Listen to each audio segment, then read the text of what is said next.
बालमित्रांनो, चिंटू हा तुमच्याच वयाचा मुलगा, पण त्याचे बोलणे चालणे थोडे इतरांहून वेगळे असल्याने त्यातून विनोद घडतो.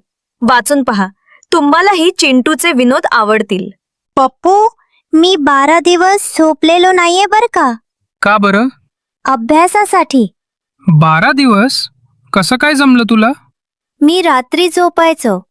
निघतो आता, आईला फराळाच्या पदार्थांसाठी मदत करायची आहे. तू मदत करतोस? किती छान. करायलाच पाहिजे, नाहीतर मग मला आईनं कुठल्या डब्यात काय ठेवलंय ते कळत नाही. दिवाळीच्या सुट्टीत काय काय मजा केली यावर 20 ओळी निबंध लिहून आणलात का? चिंटू तू?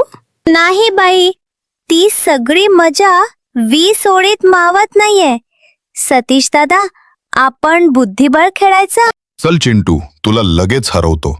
मी जिंकलो. मी मुद्दामच तुला जिंकू दिलं. मी पण तुला मुद्दामच हरवलं. अहो पोस्टमन काका, आमचं पत्र आहे का? बघतो हं. काय नाव तुमचं? ते त्या पत्रावर लिहिलं असेलच की